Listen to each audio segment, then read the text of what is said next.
40 chess. Yeah. 40 chess. 40 chess. Let's get it. Yo, is that T-Dog? 40 chess. 40 chess. Hey. 40 chess. This a trade show. Patreon where the trades go. Tap in and watch. That's what you came for. Ain't gotta say my name. They know my name, bro. What's good, man? We got McNutted in ATM. Always start off the show with a trade from them. You should always make sure that your trade is in. Patreon, why not be a Patreon? Know you wish you could spend every day with them. Tap in and say what you gon' say with them. South Harmon can fill up a stadium. Next time you log in, make sure that you bring a friend. We about to kick off, let the day begin. Go follow the socials. 40 Chess FF just posted. If your trade is an F, you get roasted. Go like and subscribe for the crew. Apple, Spotify, and the YouTube. You know Cooper got the warp too. Let us give you a walkthrough. 40 Chess. This is 40 Chess.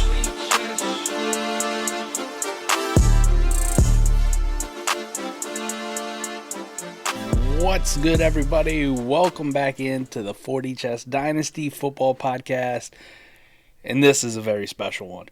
Episode 100, Adam. We made it. We made it to 100, boy.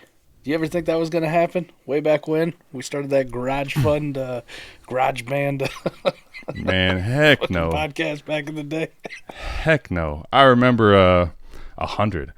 I remember vividly, when we started our own, just the South Harmon Patreon. We only did a Patreon just because we didn't want to actually have to pay for the RSS feed, and we figured that was for free, but and we just charge everyone the lowest we could, $1 a month, and just, have a little, 30, 40 people in there, and 100. I didn't even think we'd be doing one episode of 40 Chess, frankly. I remember that first call we had, and to even think we were going to start this journey, man, we were freaking out like little kids again, Joe Flacco style. Man. I feel like I'm 10 again, Pretty awesome. 100. It kind of just hits different. I know we've been counting up, and every week I put one up. It's 90, 91. Just feels different when you get the three digits, right? 100. But here's Domin Moore. 100 times to the 4D Chess Dynasty Football Podcast. How you doing, man? Your Cleveland Browns are hanging in, right? Yeah, man. Fantasy regular season's over. Listen, it's playoffs. It's small victories over here this time of year. Nothing's changed. We're on our fourth quarterback. Before the season's over. But the one thing that has changed, Mike, is we're winning. We're winning games, ugly or not. So we'll take it, man. In Cleveland, we will take it. 100 episodes is honestly crazy for me, and to many more. The journey's been incredible. We appreciate everyone tapping in. Dynasty degenerates, all the shitheads.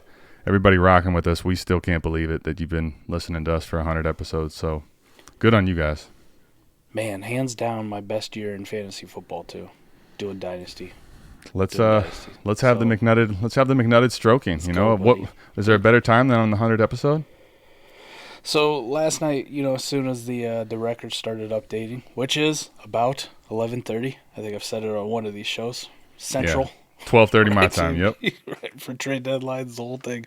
About 11:30 is when they start. You get some leagues here and there, and I'm like, kids got COVID. I'm not going to work tomorrow, so I'll be home. That's why we're doing a podcast during the day. So I started updating leagues, right? Going through all those leagues I commissioned, doing draft orders, and who won the regular season championship, who's getting money, and just making sure all that stuff was pinned. And then today I finished it up, and I'm like, hey, well, I'm here.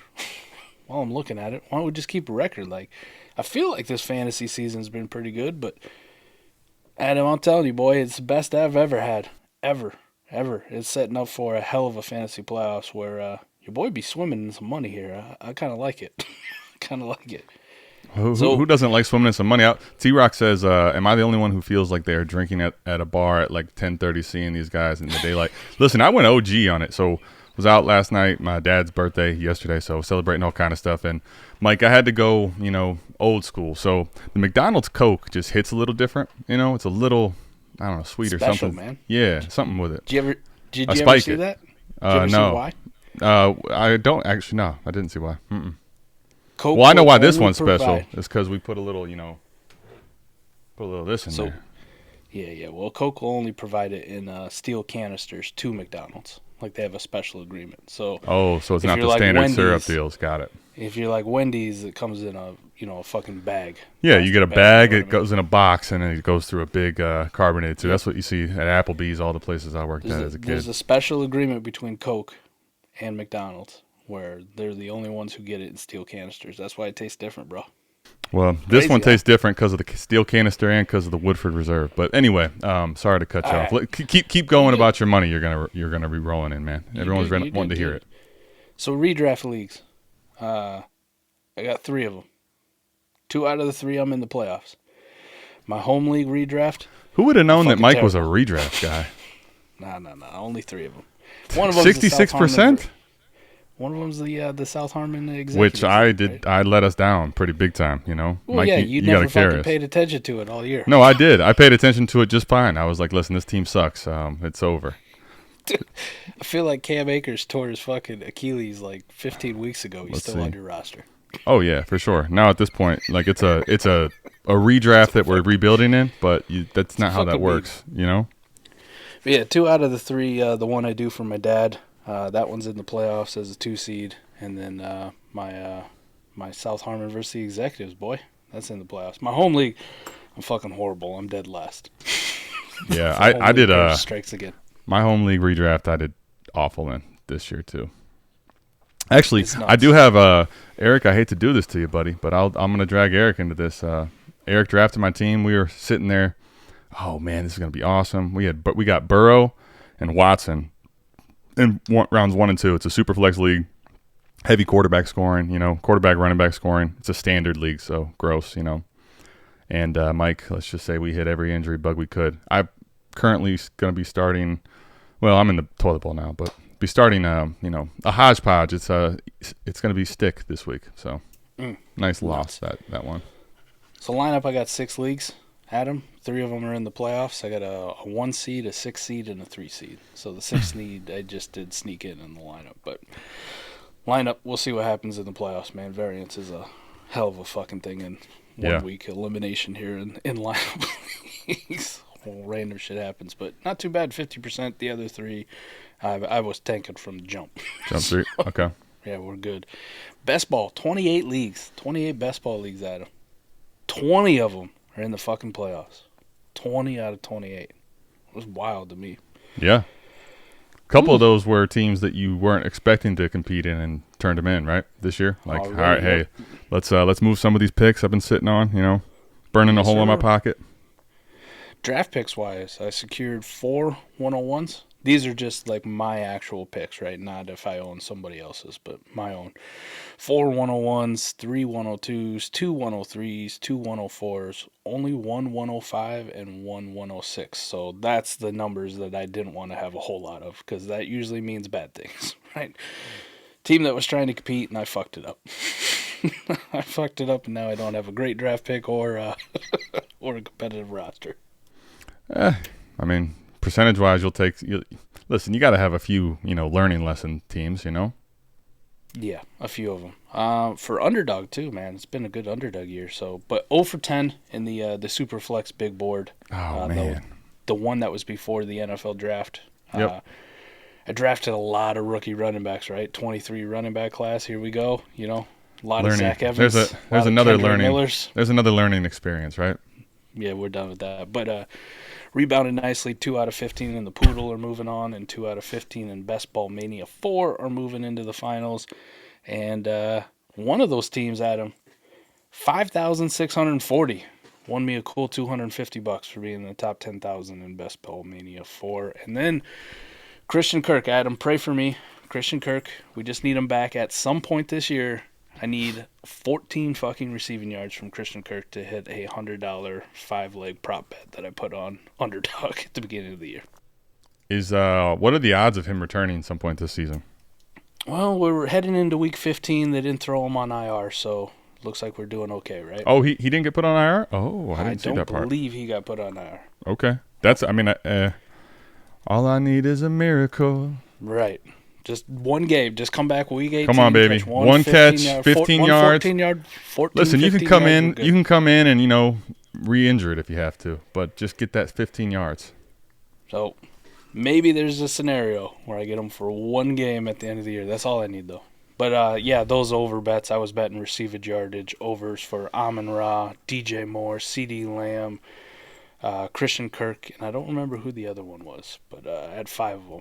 All of them have hit except for Christian Kirk. He's 14 yards away. Nice.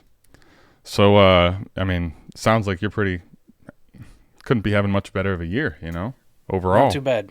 Now we just need some of these to go into the finals, and then of course there's quite a few of those best ball leagues where you win regular season championships, so you get your entry fee back, or some of the cases it's like double the entry fee. So we're already in the regular season champ points for.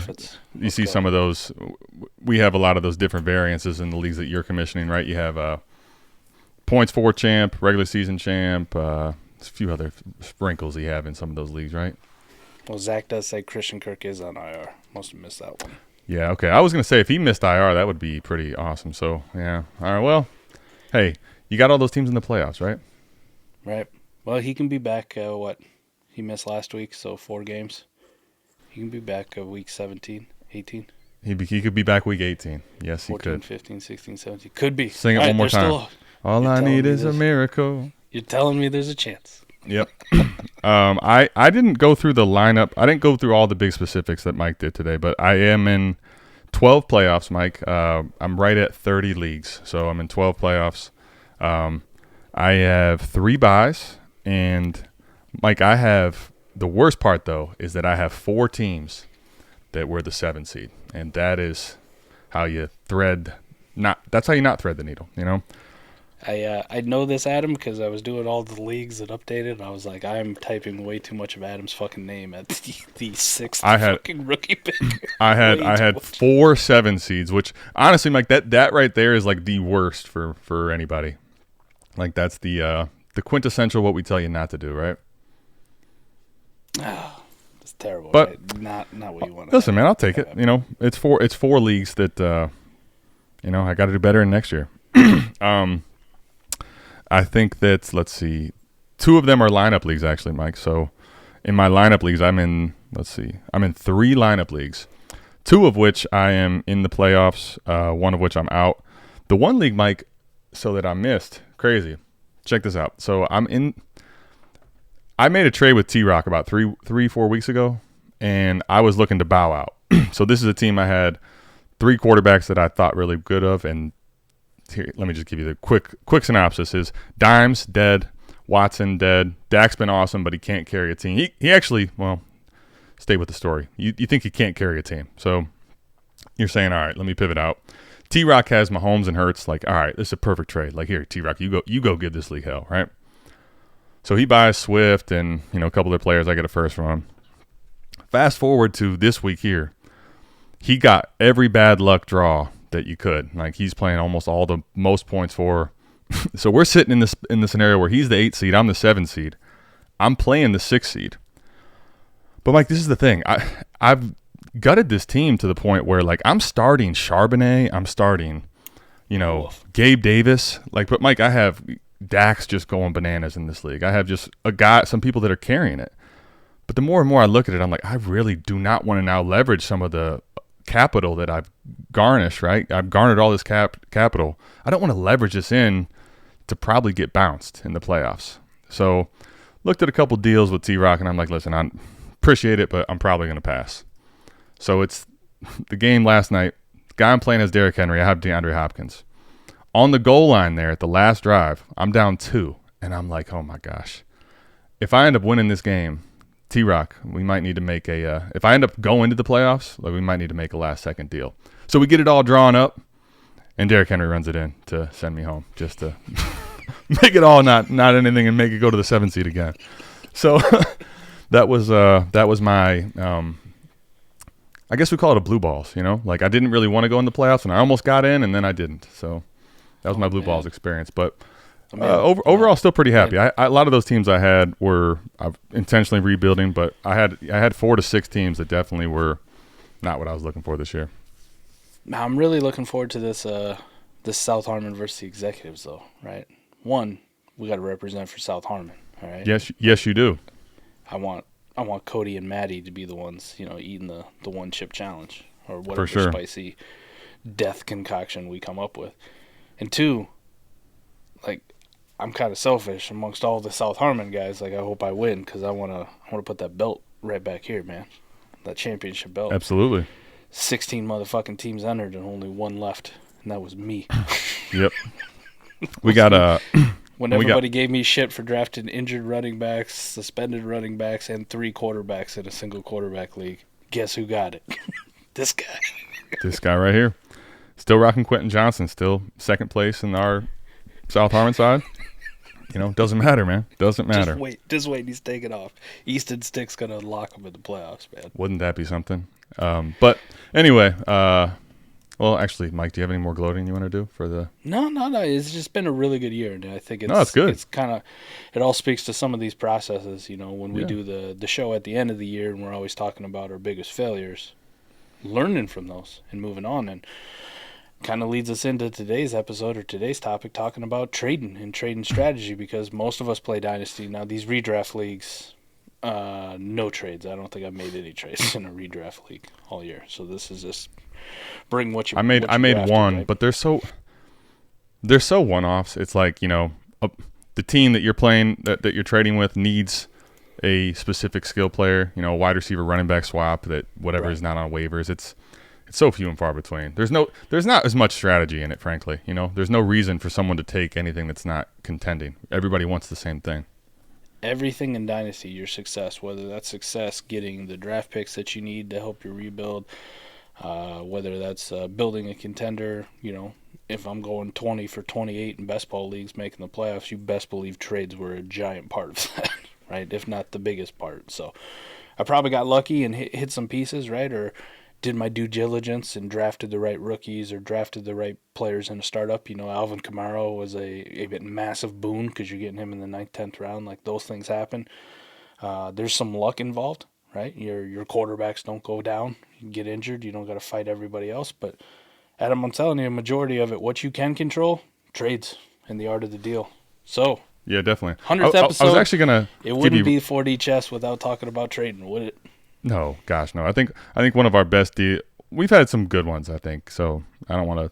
This is not to slight any of our podcasts. I'm sure, though, everyone listening, you can slight plenty of them, right? You listen to 100 of them.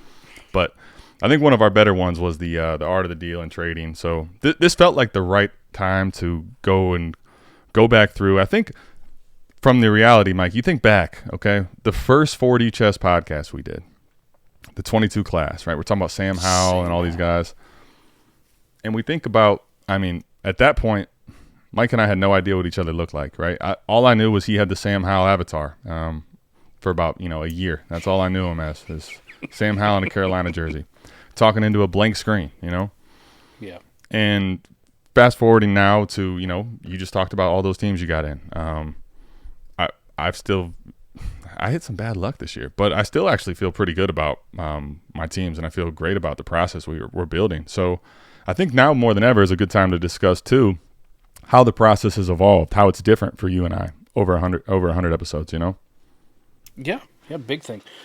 I know for me, the first thing I'll say right off the bat is the more and more leagues I do, the more and more assholes you run into in trading. Like, the more and more... What the fuck's this dude's problem? I would say is that because we're in so many leagues together? Is that what you're trying to say? I think so. But the more and more, like, okay, whatever. The biggest change for me in trading too is, when I'm only in, you think back to when we started, I might have been in 10 leagues, 15 leagues at that time. Yep. Wasn't anything like this. Like that, I had more time. I had more time to be an asshole, right? And to burn bridges forever. And now you kind of see the importance of not burning the bridges. So I think that's probably been the biggest change. Like, you encounter the asshole in the trade chat and you just go, yeah, I'm good. Okay. Sure, buddy. Bye. And you just move on and you go about your day. And sometimes I'll go right back to that person like next week to make a trade because I forgot completely that we had this fucking, whatever shot they wanted to take at me in the trade or some stupid thing that they did. It's very few and far between. And I would say that most of the time, if I'm being like belligerent in the trade chat, it's either like you push me to the limit or like I know you, I know you. You're a patron. You're like somebody who's in the Discord. We've had a lot of interactions, or we've been in leagues together for a while. Like you're close. Like it's a friendly. I fucking hate your guts. Like I told Liebert the other day. Liebert's a pain in the ass to trade with, but I told him like I hope he freezes to death up in Canada, like wherever the fuck he's at. He's in Mike, northern Canada. and for those that Dynasty Degenerates, Mike really meant that when he said that. Though, I actually did. I really did. Some things in 100 episodes don't change, Yeah, some things don't. But I think that's probably been my biggest change from, episode 1 till now, Adam, is just understanding, too, that I need these fucking idiots to build a team. I need them to be at least semi-cordial so I can make deals, even if they're complete window lickers. The guys who send you the counter back where it's like, yeah, I'll give you a third for your Patrick Mahomes. Yeah, thanks, asshole. I'll get right on that one. So not blowing those dudes off. I think, just in general, not blowing dudes is probably a good thing for me, but not blowing dudes off.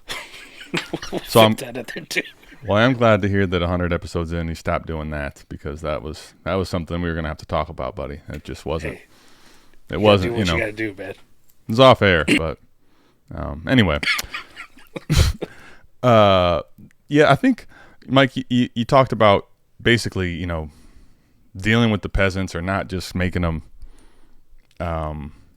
not just making fun of them in league chat and throwing gifts at them and telling them to piss off, right? Trying to, even when they're maniacal, even when they're the biggest nuisance you could possibly ever imagine. Yes.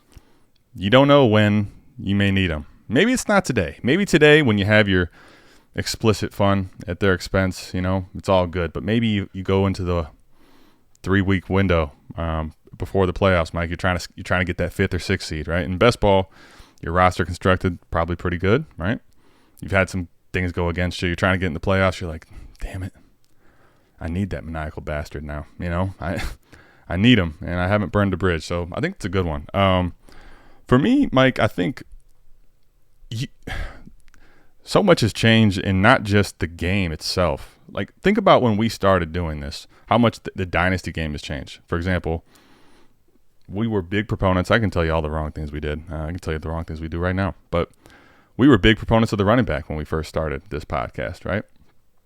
And, yeah, shit. You heard my Underdog Superflex big board draft. There's a reason it went 0 for 10. Fucking Kendra Miller and Zach Evans, bro. As of April, I was still big into running backs. Well, Mike, is a big tree fall hard type thing. He had to keep swinging at the running backs. But listen, I think the reality is, though, the game has changed a lot, right? The running back position as a whole is not valued anymore, and that's literally, you're talking about like 4 positions, Mike. Tight ends, which don't matter. Running backs now, which don't matter. Receivers and quarterbacks. But one of the most important positions still, actually, to winning is running back. But it's a completely devalued position. So you have to make big-time pivots. And, Mike, I got news for you. Some of the teams that are rebuilding on the 30 that I have that are not making the playoffs, they're teams that were invested the wrong way in the wrong assets. And it's like, okay, well, this isn't going to be ready for next year. I don't even have my first next year. This is going to be a couple-year rebuild. And I think when you go through all these different leagues and you start upping your leagues, you start realizing a lot about yourself and the way you trade and the way that you deal with people. And, Mike, for me, I think as I've really upped the leagues substantially, when we first started doing this podcast, Mike, I think I was in like 5 or 6 leagues. You were in 10, 15, something like that. Next year I was in the teens. This year I'm at 30 leagues, man. I'm at 6 times as many leagues as I was in, right? I have found, though, that now with this many leagues, the way that I have to deal and the way that I used to deal, there's a lot of differences. So, for example, one of the things I think I was best at, still am really good at, is understanding league dynamics. I think that's what this podcast really is based on, right? Quarterback hoarding is, for those that don't know, it's impossible to do in a portfolio because there's no scarcity in a portfolio, right? There's scarcity technically, but you don't know what league is what. Yeah, you got 15 shares of Dak Prescott. Okay, how's that going to quarterback hoard? It's not how that works. you quarterback hoard in an individual league, right? So when you go to a portfolio mindset, like some of the things change, and you have to start dealing in ways of, okay, do I care about certain players having too much exposure? Yes or no? Am I actually going to be able to have the time in 30 leagues to go through some of these intricacies and dynamics that I used to in 5? No. And so I think as a broad start, Mike, there's a lot that's changed, and I think there's a lot to get into. And right or wrong, I think there is so much to discuss for right now as learning, and then also like how the game is going to evolve and continue to evolve in ways that we can, I think, exploit that. I think it sets up a pretty good dynamic between us too, because you have always, from day one of us being together on the podcast, right, been very. Let me say the roots probably go back to like the Mike Lou days, right? Shout out to the OG Mike Lou, right? About really understanding dynamics within your league, right? And understanding markets within your league. And you've always been fantastic about it, the league dynamics. I have listened and I have applied some of it, but you know, from day one of this podcast, I've always been on the macro level of going. You know, people ask me, well, that's not really the market in my league. And I said, well, fucking make it the market in your league. Like, I operate from the market is the market as a whole. I understand there's probably some intricacies within your league, but I operate on the macro level, and the portfolio aspect of it. And to your point, like you're saying, you operate from well, if that's not the market, I'm going to influence the market to be my way, right? Right. So I think it's always been a really good dynamic from you, like where you really do thrive, because I've seen you have intense trade negotiations, and I always wonder how you pull off some of these deals. It's because you're understanding league dynamics, you're understanding the intricacies of the psychology of the person you're dealing with, right? You understand all those little nuances. And then there's also a reason why you see me, on the other hand, like why I'm able to pull off, you know, like last week, 7 or 8 deals for Clyde Edwards-Helaire, because I just go league by league. Here's what I'm willing to offer. Take it or fucking leave it. Done. Yeah, like portfolio. I'm going to go spam out. Like, I want to buy Clyde Edwards-Helaire in best ball. So you have, you said 28 best ball leagues, right? So you filter out the 8 that you don't want to contend in. You're not contending in, right? So now you got 20 leagues that you're saying, okay, if I don't have CEH, which knowing you probably didn't in almost any of those leagues. Not a whole lot. Maybe a couple of them sprinkled in because you couldn't get rid of it. Right. But so now you throw out 15, 17 offers for something you think can get done. Yeah, the portfolio mindset there is great, and I think I'm not taking anything away from that. By the way, I think the reality is the portfolio mind is something that is added to the mix. And I think when you get the best of both worlds, it's really dangerous. And would you say you need more patience to operate on the micro level though? Like you have to have better people skills, more patience to deal with people. I think yes, and I think not necessarily though. I think the reality is though, when I've upped my leagues, Mike, and this is where like going into this next year, I'll have to kind of assess how many more I add, because the reality is, if it's not really necessarily, it is patience. Yes, it is people skills. It's kind of just being able to see and read the board, right? It's like a game of poker in a way, right? Just reading the room.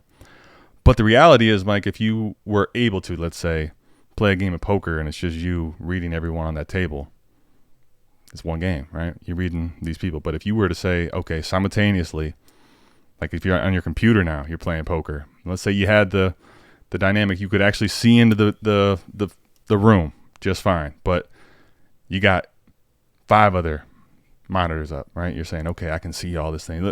You could maybe balance that if you're ridiculously, gifted or some shit. Then you go to, you got 20 plus monitors. It's not patience. It's which ones are you going to actually be able to put your time into to really play that dynamic, right? Because the reality is you can't play that dynamic 30 different leagues. You can't. You don't have the ability to track it. You don't have the ability to do that across all of them. Now, you made what'll probably end up happening is you play the portfolio game, right? Across all your leagues. Because that's in a big portfolio, it makes a ton of sense. There's so many different ways you can win in the portfolio, right? Like you just said, CEH, somebody that people are probably begging to get off of. Like, holy crap, someone sent me an offer for Clyde Edwards-Helaire? Yes, please, God. Right? And Mike's like, listen, here, you can have these fourths, okay? I'm already in the money in 20. I'm in 20 different playoffs. I don't care if this bet loses me out. I want to fill out the back of my roster. I can get it done. There's so many different portfolio ways you can do that. Same thing on the auto accept trade block with players you want to sell that are peaking, right? It's tenfold. But the reality is when you're doing the more the micro dynamics, you're going to have the ability to focus on a handful of leagues, but not do that across all of them. So there's a little bit of push and pull with how you how you can actually execute some of these things in a certain number of leagues, and how some of them you're like, hey, this league I'm just playing a portfolio game, right? You got to just play the process you can, which is still awesome. Like you still can win leagues, tons of leagues like this, making sure in best ball that you're hitting the waiver wire as often as possible, getting all your free pickups. You're hitting, auto accept trade block and making trades when you can. And every now and again, put in some microdynamics, right? Okay, shoot, down a couple quarterbacks. How the hell did this happen? Well, it's not just you. It's the whole dynasty right now. So some of those you got to then go ahead and hit some of the microdynamics. But I think I just wanted to lay that out there because I think there's a lot of different things to talk about through this trading lens. And a lot of it's really good, man. A lot of it is things that you can really exploit in your leagues depending on what your situation is. Yeah, there are some things. Adam, we're talking about this, and I'm thinking about what has changed from episode 1 till now as far as trading dynamics go. And I think one of the biggest things for me, too, has also been doing what's uncomfortable for most people. Like being willing to do what's uncomfortable, right? Big time. You see this pushback I get all the time, whether it's on Twitter, whether it's something I said on a YouTube comment, like this one will probably have one. But when we get to playoff time, or I'm in contender mode here, we're down the final stretch, dynasty value is fucking irrelevant to me, okay? Like I don't care about your dynasty value. It does not matter to me. If I'm in the playoffs and I have a realistic shot, I will use dynasty value to craft trades that are in my favor, but the only thing I'm really trying to get on the other side is redraft value, is the here and the now, right? So a good example, Zay Flowers is an awesome young dynasty wide receiver, right? Say Keenan Allen still had Justin Herbert for the fantasy playoffs. Ideally, where I want to end up is my Zay Flowers for your Keenan Allen. Okay, I will use dynasty value to say that you have to throw a plus on top, though. Like whether that's a second round pick back, I can use somewhere else. Whether that's a running back, Ezekiel Elliott, whether it's a best ball league, and I'm going like, give me Zeke and Logan Thomas and Keenan Allen, I'll give you Zay Flowers. Let's do the 1 for 3. Let me get the old aging vets. I think doing those kind of things that make people generally feel uncomfortable has been a big change for me, where I'm willing to do it. And you saw it a couple years ago with best ball, when best ball became a thing, and how I'm selling one Jonathan Taylor or one Kyle Pitts for 4 or 5 pieces. People go, that's disgusting, Mike. Why would you ever do that? You'll never make that dynasty value ever back up. And lo and behold, you end up winning the league. But that's the problem is you're operating from different lenses of looking at things, right? It's you're not disagreeing with them. No, I won't make that dynasty value back up, but I'm not trying to. I made the trade without the. You guys think I'm doing this like I'm an idiot? I mean, I know you think I'm an idiot, but you think I'm doing this for the dynasty value? You think I'm making this trade for the dynasty value? It has nothing to do with that, right? I think that's another thing that's changed, Mike, with the way things are going. I think moving forward in the next offseason, it'll be interesting to see what the shifts of players go, because it feels like to me, Mike, since we started doing 40 for the first time, since we started doing South Harmon, the original shit show, right? Once a week for 3-4 hours, something insane. The lens is changing, even in the community, a lot more, pushing the needle on the redrafts like mindset, right? When you get into these leagues. And I think if that continues to be the case, it'll be interesting to see how that progresses with the space, because right now, this last offseason, Mike, that was one of the easiest ways to get yourself out of a rebuild and into a contender. Trading away Chris Olave's, Garrett Wilson's, I'm not even telling you that they couldn't have hit. When we made those trades, we didn't say they're not going to be able to hit and play with the big guys. We said that you can get an old guy plus, and we know the old guy's going to hit, right? Like all the old guys that you traded for are top 10, top 12 warp options for those, right? Tyreek Hill, Yeah. Stephon Diggs. I mean, you name them, right? So if that continues to be exploitable, I mean, we're going to do that until someone listens to us. But the reality is I think that might start to shift, and it feels like people are already shifting a little more to the redraft mindset, which will be interesting to see how then again you adapt to trades. It will too. But you also have the opposite end of the spectrum on it too, where I've adapted to do trades for my rebuilding teams that are uncomfortable, right? Like I'm more willing to send away youthful guys more than ever, right? Because I understand the value of just having draft picks. They're always just a fucking number. They're always just a number until we get to the rookie draft. And then, like, people lose their minds for how great these players are going to be, right? And they get blasted up the boards. I don't know how many more years of data we need to show, based on ADP. We will do startups in January. We will do startups in February. And we will draft just placeholders. We will draft rookie pick numbers at them.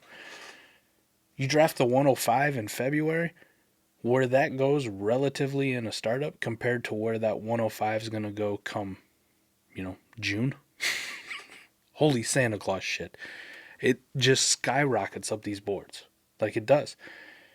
Understanding that when I'm rebuilding here in November, and I finally just said, fuck it, I'm done. Like, I can't do this no more. My team is not here. Being willing to sell these players, even some like semi-youthful ones, some guys that you think have some pretty good certainty, and being willing to take 80 cents, 90 cents on the dollar, because you understand come April, June, this is going to be a plus EV move for your fantasy team. That's the uncomfortable part of the rebuilder that I think I'm more willing to do now than I think I ever have been. And especially if you look back from episode 1 where it's like, I'm always trying to extract 100% of the value. I'm always trying to get, what's the market say? What's the market say? What should I be getting for my portfolio? Adam, I'm probably going to start at 95% of what market says. And if they counter back at 90%, I just hit the button accept and we move on. Good luck to you. Damn, Mike lost that trade. So what? Good. Talk to me again in June and let me know if I lost that trade. It doesn't really matter on an individual one trade basis anyway, right? Okay, yeah. Fine. I lost that trade. You guys keep trading with me. Think I'm bad at trading, but that point, Mike, has been something from the beginning of time. The Milestone podcast that I've been a big proponent of is just leveraging the hell out of classes. The combination of everything you just said plus leveraging, again, that goes back to microdynamics though too, right? It's the same thing as quarterback hoarding. I have 8 first-round picks in this class. I have one I've had 12, one I had 10. It's like now the combination of that leverage plus the fact that it's all reset youth, right? So every one of these players you draft, even if you have to press the button on them, has a window in time where everyone's going to fawn over these young guys. And then the other crazy part is in the first part of the year, because right now everyone's really going to start focusing on winning titles, right? Not that they haven't before, but you know what happens for like the first month, 6 weeks, 7 weeks even, is there's a little bit of that carryover from the giant window in time where it's the youth movement, right?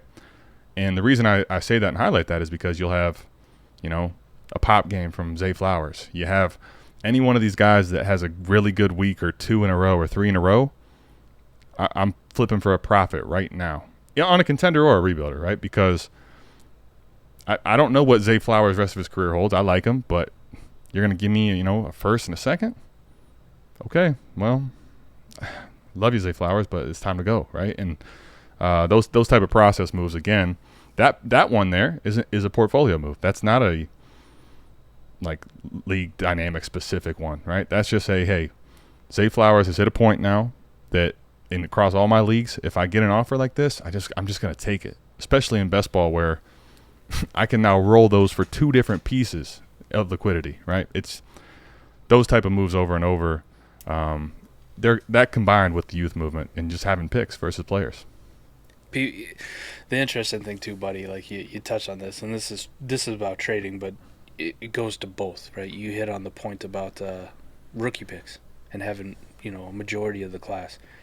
People still think that's a bad thing for the most part, and I don't understand why. Now, not people of this audience, right? If you're listening to the 40 Chess Dynasty Football Podcast, you've heard us talk about this, right? We put the data out there. Yep.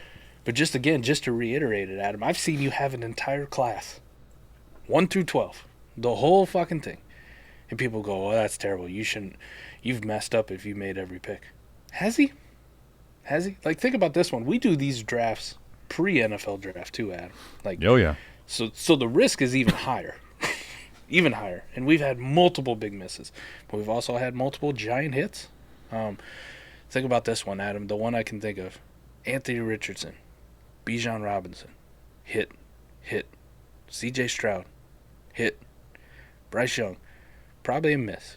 Pretty big so far, miss. I'm not saying he can't recoup any value, but so far to date, miss. I'm going to say miss if they're not worth what the pick was that it took to took him. And you took him at the 104. That's a miss. He's not worth that anymore. Right. JSN 105. Hit. Probably still there. Yeah, I'd put it as neutral. Like, he's retained value. He's not lost, really. He's definitely not gained. Jahmyr Gibbs. Hit. Yeah, that one's a hit.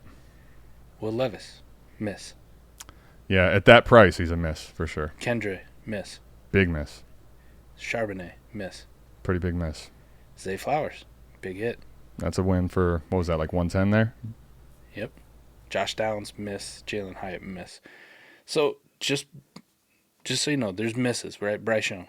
Miss. But he still got value because he's a quarterback, young quarterback in Superflex. There's still people who trade a random first for him. JSN, okay, Will Levis, Kendre Miller, Zach Charbonnet, Josh Downs, Jalen Hyatt. So you're talking about the 7, the 8, the 9, the 11, and the 12. Those are your misses. Now, when you hit so much on C.J. Stroud, could you trade the 24, 107, the 108, the 111, and the 112 and get C.J. Stroud today? Maybe. Maybe. That's a very league dependent question. I'd imagine a lot of times no, but maybe. Yeah, I'll say maybe. I just covered 4 of the misses of those fucking 12, Adam. So you're pretty happy if you walked away with C.J. Stroud and you're like, doesn't really fucking matter, man. Doesn't matter if I missed on half this class. Well, I got C.J. Stroud right, and it covers up for all the bad shit. But see, that's one of the things where it's such a fallacy is it's not just okay on your misses now, right? There's a couple things on the misses. You have the ability to trade out before it hits rock bottom. Okay, listen, on some of these teams where I had a lot of draft picks, not to just mention yours, but I traded Quentin Johnson twice to you for Puka Nacua. That's a hit all of a sudden, right? I'm not saying I don't still have Quentin Johnson shares, but I've also traded Quentin Johnson at one point for Brandon Ayuk, and I had to add in a third, I believe. So, like, this isn't to gloat about my trades. This is just to say that you can shit on me all you want for the no, Puka. it's not. Man, it's not really about that. It's more about the reality is you have time to pivot off of your misses. You don't have to sit there and have.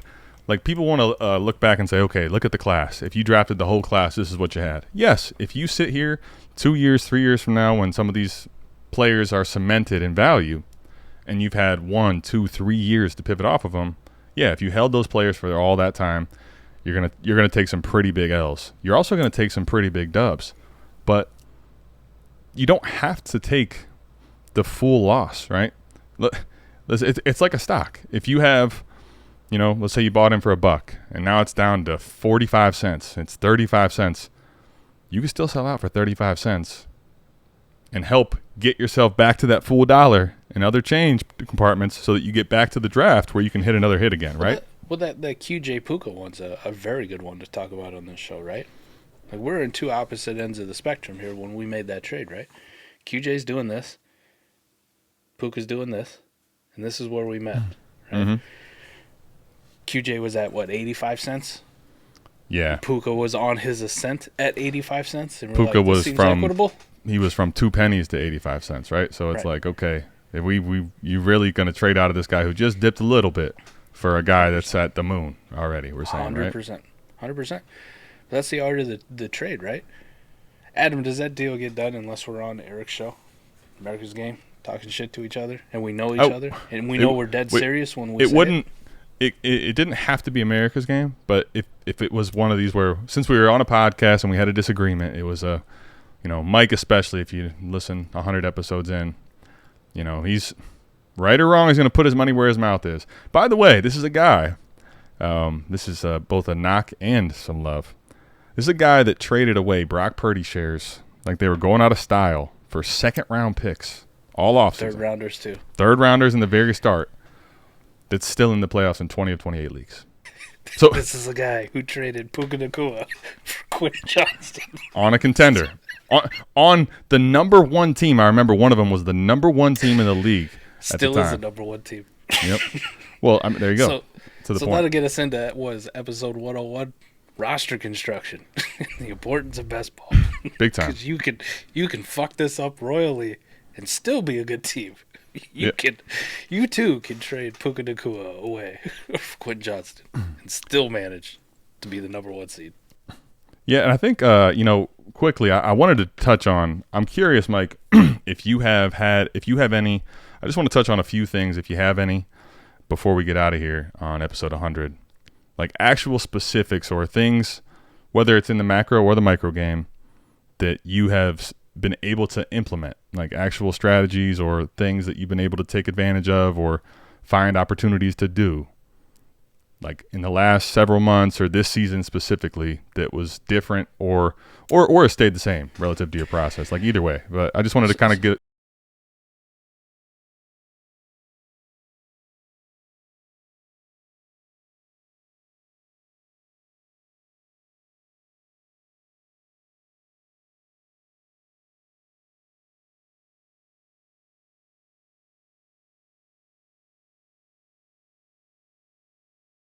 That's a 100th episode, huge change for the buy low king, right? I will say this: we have always been ingrained, and I use like a Gabe Davis type as an example, or Gabe Davis himself. But say it's week 6, Gabe Davis goes out and scores 3 touchdowns. I know what Gabe Davis is. Gabe Davis then will be on your block in every league that you look at, right? Almost instantly. The second he scores a 3rd touchdown, somebody's putting Gabe Davis on the block. Right? We have always been ingrained. I'm not buying on Gabe Davis's peak, right? Like, he costs more than ever. Here's the thing. The psychology sometimes is, Adam, if I was the guy to put Gabe Davis on the block, right, off of a big game, I am putting Gabe Davis on the block not because I think I'm going to get this Godfather offer that I couldn't say no to. Somebody sending me 2 firsts for Gabe Davis. I'm thinking Gabe Davis is prime and in the news, and I want people to know that I'm ready to move off of him. Now, if I put myself in the same mindset for other people, if I really wanted to purchase a share of Gabe Davis, if I really wanted that ability or that person to be on my best ball team, what's a better time to buy than this guy who's looking to sell? He just put Gabe Davis on the block. And instead of this whole, like, oh, you have to pay this ridiculous price, I'd pay the normal price that I'd normally pay for Gabe Davis, and maybe we actually get a deal done, right? The psychology behind it is kind of interesting when you think of it. Because I've been in the same spot, like somebody does something really well, and I go and I put them on the block, and I'm not looking for a Godfather offer, right? Zach Wilson just had a game, right? You know how many Zach Wilson shares I have everywhere, even on rebuilders. And the quarterback situation has never been worse, right? When I put Zach Wilson on the block, it's not because all of a sudden I think I'm getting a first for Zach Wilson. I'm putting Zach Wilson on the block because I want you guys to remember that, hey, he's actually a reasonable buy. Please fucking take him off my hands. Please, somebody somewhere send me a fucking offer for Zach Wilson. I am begging you. It's almost a sign of desperation. So if you just flip that around when you go to buy, sometimes buying high or sending an offer on a buy high isn't the worst thing to do. It isn't the worst thing to do in trading. I know it sounds faux pas, like, hey, I just bought Gabe Davis. Whoa, geez, you just bought him off a boom game? Are you nuts? Yeah, but let me tell you what the price was. I paid a mid to late second for him. Oh, fuck, that ain't too bad. I should go buy some Gabe Davis. That's what I'm saying. Like the buy high, quote unquote. It's interesting. the way you phrase that is it's a different approach or a different way of looking at something similar that I was going to talk about, and that is I've kind of been this way from the beginning, but I think, Mike, I've really leaned into it this year on the teams where I've made the step from being, in the mix to like, this team is going to have to find a way to screw it up. And by the way, if it does, it'll be my team. Believe me, if it happens, I'll find the way. But when I'm making these teams that are getting really, really good towards the top, and they're, either by like, you know what? Speaking of bad luck, I have 3 teams that have the most points for in the league by like over 100 at least in 3 different leagues. No bye, just Ooh, yeah. Like it just, That hurts. reality is the team is so good. You're like, all right, well, all you got to do is win it one extra week and you're fine. But guess what? I've seen one extra week not happen. Shit happens. The reason I don't have a bye is because I lost more games than 2 other teams in the league, right? So all it takes is one more of those, one more Justin Herbert injury, knock on wood, man, in the game. So, but what I'm getting ready to say is from the lens you're talking about, Mike. My thing is making the other manager feel like you're appeasing them. And it's the same concept you're talking about here, right? When people come, okay, you know what nobody wants to do, Mike, is be sold. Nobody wants to feel like that guy sold me on something. We all hate used car salesmen. And you know what everybody wants to do, though? I guarantee you, Mike, at some point today, everyone here listening, at some point today, in the next week, it's freaking Christmas around the corner. It's holidays. Everybody wants to buy. This is the biggest consumer country out there by leaps and bounds. Everybody wants to buy, but nobody wants to be sold. And you know what the crazy part is, Mike? I've really learned this. You know what the approach is from 95+% of the Dynasty community is? You should have seen what I sold this guy on today. Yeah.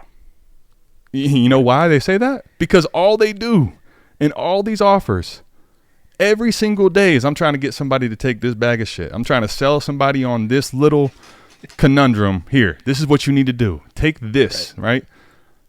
Why can't you let them come buy what they think they want to buy? Why can't your whole store be open? Hey, look. It's the ATM, man. Money spits out. You tell me how much you want. 20s, 10s, 5s, singles? Shit, we got a lot of singles. You want singles? The difference, Mike, is sometimes can be so simple. You know how many times I start a trade offer? And this is why I like the intricacies of like the microdynamics, okay? You hit up a player, a manager, you're looking at Stephon Diggs, all right? Sometimes I do that just to get things kickstarted. It's not that I don't want to buy Stephon Diggs. I do. But that's not all I need. I don't need to leave here with Stephon Diggs. You'll find out. Are they willing to sell Stephon Diggs? Or maybe they're super partial to Stephon Diggs. Boom. I found that out. Okay. Next thing you know, they're looking at your team. Well, I kind of like Garrett Wilson, man. I really like Garrett Wilson. All right. You want to come off Stephon Diggs? Yeah. Play a little down. All right. Well, I know you really want Garrett Wilson, but like, what about Michael Pittman? There's not actually dialogue, but Michael Pittman's a lot further down than Stephon Diggs for a lot of people, right? Like we talk about that. I have no problem leaving with Michael Pittman though, They get Garrett Wilson. They don't have to come off Stephon Diggs. I get Michael Pittman, might sneak in a plus. Everybody leaves happy. They bought something. Instead, you go there saying, I'm going to get Stephon Diggs off this guy's roster. And 99% of the time, that's not even going to happen no matter what you say or do. That right there, in a nutshell, is why the microdynamics for me are so big. Because I can spot that shit early and often. Love it. It is kind of like going to a used car dealership, ain't it? Or just a car dealership in general. Yes. Like if the guy's trying to sell you on a car, you feel like he's being pushy. Fuck you, dude. Try to sell me on this shit. But if you go to a car dealership and they're like, oh yeah, what did you want to look at today? Well, I kind of like that one, right?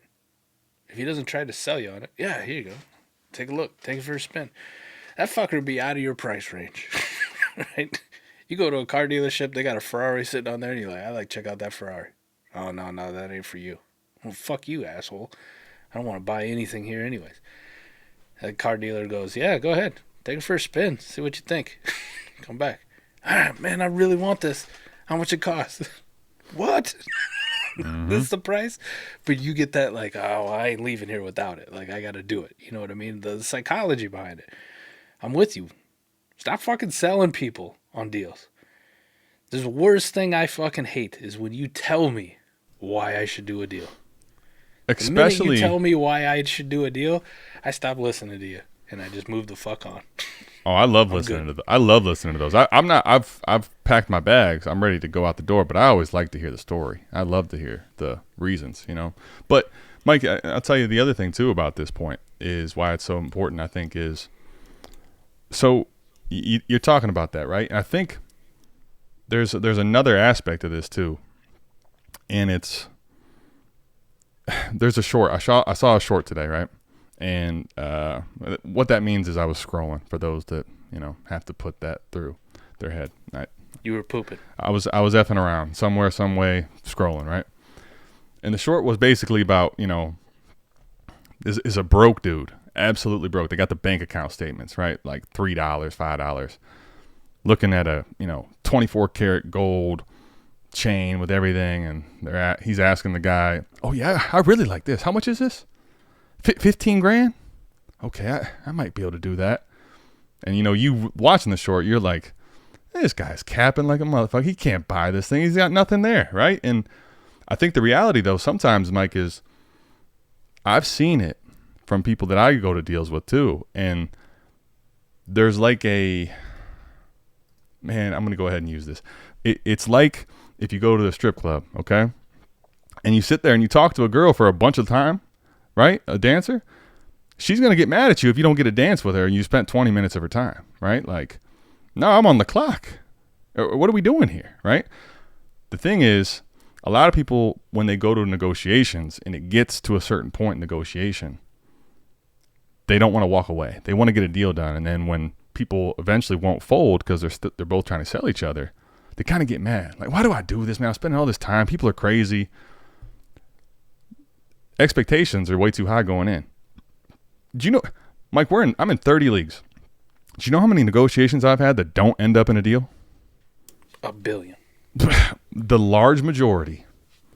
And if that kept me from coming back to try to get a deal done in the future, I'd be done doing this podcast. I'd be long gone, pack my bags of trading, buddy. Like, sometimes making people feel like it's okay, like, hey, listen, I understand, walk away. Setting your terms, letting them walk away, letting them know that you can come back and buy tomorrow. You don't have to sell them. Mike, I'm telling you, when it's different, people are like, what's that about? Everybody's trying to get a deal done, and then when they get to a certain point of negotiation, it's like, I got to get something done today. Come on, man. Stop playing around. How do we get this done? You know what really sucks is when that used car salesman, you test drived it, you're like, all right, I kind of like this car. I'm not leaving here today with one, though. He's out here trying to see, what if I knock $1,000 off? Will you take it today?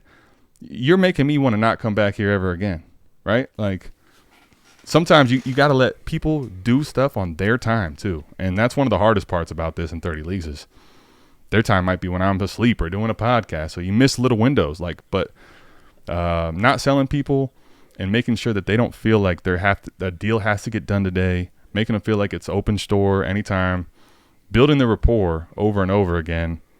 Because I got news for you. I play with a lot of these shit.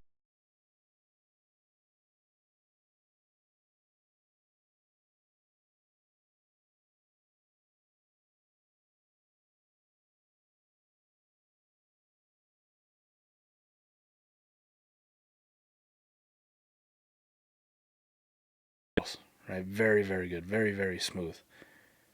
And yet, at the end of the day, like, we both did okay, right? Like, and they're always like, you don't even like talk to the girls. I said, I'm just honest. Like, I come up to them and I just tell them, like, we fucking or what? That's it. And it's similar to how you trade, ain't it, Adam? Like, there's people who smooth talk you and they get to know you and they understand what you want and they get you that connection, right? That's what you're talking about, getting to know people. And then you got me, the old portfolio standpoint. Like, somebody hops in my fucking DMs, I don't want to hear the shit. Are we doing this thing or not? It's a yes or a no. Yep. And that's That's huge, Two different too. approaches to trade, right? The smooth talker, the getting to know you, how you doing. And to that point, I think Mike, what you just hit on though actually is there's a lot more depth to it. Understanding the other person's language in trading is huge. Okay, because for example, you just said this is huge. What you just said earlier, you start telling me what I'm supposed to be doing in my DMs. You've lost me before you started typing that message, buddy. You can get the fuck on, right? Like you are literally by the character wasting your time right now, right? There are some people, Mike, I'm telling you, it's amazing to me still, because I've seen Sleeper now is so wide open with the way we have tools. I can see they're in like 10 leagues, and I'm like, they literally, before they make a deal, every single time, they want to talk to you individually. Like, I'm going to have a chat with this guy before I make a trade. Like, literally knowing that is a huge thing. There are some people that are like, listen, man, just send me a fucking offer. I don't want to hear from you in DMs. I hardly want to hear from you in league chat. I hardly want to see your league, like that you're in the league. Send me a fucking offer, and that's how we'll do it. We'll go back and forth. When you get that piece of information and you found out it's concrete, operate in that term. Become the chameleon. I think that's the biggest thing, Mike. Become the chameleon. Become able. This is what you just talked about in a different lens. Become comfortable in the uncomfortable. I can give you what my perfect trade scenario is, but what's theirs? That's how we're going to get a deal done more often than not, going down their lens. What's their lens? Now, if they're nuts and they want to have a, like 25, 30 message exchange, okay, maybe I don't want the trade that bad. But more often, at least you understand that and you're going to walk away. If you can understand their trade language, honestly, huge piece of dynasty there in trading is like, okay, this guy's straight to business. All right, let's get straight to business. We're doing this or not? No? Cool. I'll go shop somewhere else. We'll come back later, I love it, man. Life, trading, kind of a lot of parallels here between the two. But Adam, I'm with you. I think that's probably one thing when you're talking about this. I don't try enough, right? I don't become the chameleon enough. And I think on these deals, when I go down to the micro level and think about specific, like, man, I really want this league. Like, I really want to win this league. Setting myself up for maximum amounts of success goes down to the micro level at trading and becoming that chameleon, right? Like, oh yeah, this guy's a fucking talker. All right, I'm gonna put on my fucking happy face and here we go. Let's go put a couple. Let's go put a couple smileys in DMs. Yeah. How you doing, Steve? What's up, man? Yeah. Hey, how's that podcast going? You guys still doing that? Yeah, we just had our 100th episode. Yeah, I was looking at possibly getting a quarterback. You got anything available? See, exactly. See, there it is. By the way, Fizzle says the analysis of how to get what you want on this episode is at an all-time high right now. Shorts, strippers, and getting straight to the draws. My kind of trade talk. Fizzle, we're glad you're here today. Ooh, speaking of which, I got a bet I got to pay up. So as soon as we're done here, I got to get that CD jersey. Fizz, you got to tell me too. Type in the chat. What color am I going with? Are we getting the Thanksgiving? The blue, the Thanksgiving. What we rolling the white, here? Yeah, I'll do whatever. It's your bet. I made you get the Kelly Green, which, by the way, that jersey's fire. I got to get one of my own. Oh yeah, I mean, Mike, when I asked him specifically, I'm like, what size is that? But he had already told me that he's giving it to his, discounted to his little brother. So I'm like, all right, I'm gonna stay out of the family matter. But I could have definitely got my hands on that thing. Would it fit too? Yeah, I'm a large or an extra large. So listen, you give me one of those two sizes, I'm like, okay, interested, highly interested. That jersey so far, that Kelly Green. I don't know. Every now and then, I think about too, like the fact that you're 6'4", and I'm 6 foot on a good day, depending what convenience store I'm leaving. You're out here rocking a large or an extra large. I'm like, how's that even possible? And then I think of the fact that I weigh 325 pounds. I got giant B-cup titties. Well, the thing is, I get it now. the thing is, the large is what do you call that? In basketball, I call it the identity crisis, right? Like, this large is a little bit snug on you now, bud. Yeah, you could rock it, but you really should be taking the extra large. So, yeah, he says Thanksgiving, by the way. But yeah, I think. Oh, you can find it. We can find it for sure. But Mike, I'll just say this. I think the reality of trading into the future, for me, is one that I'm going to have to think a lot about how I handle it in the different leagues that I'm in, and actually putting into, like, I really want to think about a lot of the processes I have and I've learned this off season. As you know, we close out the season here in 3 weeks.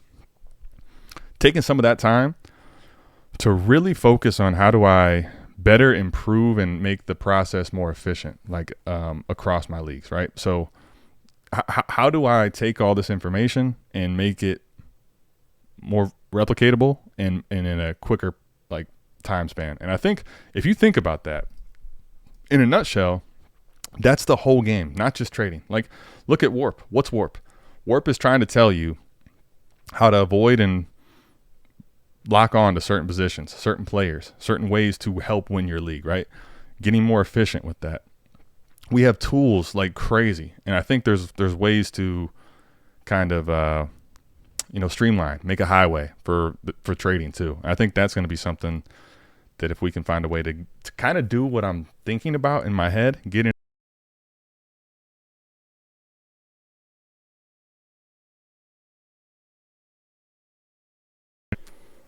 Everybody wants to win, supposedly. But the reality is that's not the biggest reason people play Dynasty. A lot of people play Dynasty for drafting and trading, and that's just as big. So if you can find a way to help solve that for them or make it more efficient, that's what this game's all about. I love it, man. I love it. Yeah, that's something that I didn't touch on a whole lot too, but probably the biggest change in trading Warp and understanding Warp and league-specific Warp. Big time. But we've talked about it on so many damn podcasts at this point. It feels repetitive, but that has been the biggest one. It's second nature at this point. Understanding what players are actually valuable to my league, to my format, and what ones I could really just give a shit less, and I can find replacements readily available. So, you know, Mike, it's like in English class they have the "you understood," like it's there. It's just not it's not actually written out in the sentence. Like, yeah, when I'm talking about that Pittman deal, using Warp. When you're going to do a trade that is fitting the other person's lens, if they're going to let you get a Warp advantage in a trade and a plus, that's easily one of the biggest parts of the trading process now that was not there when we had the first episode. We knew what Warp was. We had no way to get that information quickly and have it across our leagues and all the differences. So that's been monumentally different. And Koopa, I have no doubt that's why Mike is in 20 out of 28 playoffs. Is that edge is Warp. Big time. Yeah. Warp. Big time. Koopa's a big reason why we're doing very well in these best ball leagues, because it's very easy to understand what players matter and what players don't. And some of the other trade strategies we talked about, Adam, like that's still uncomfortable for a lot of people.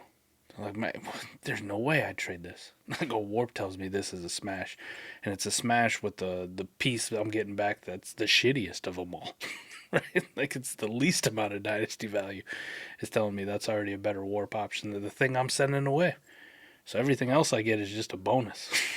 It's free Dynasty value that I could recoup later. So, Warp, big thing. This was a good one, though, man. Episode 100.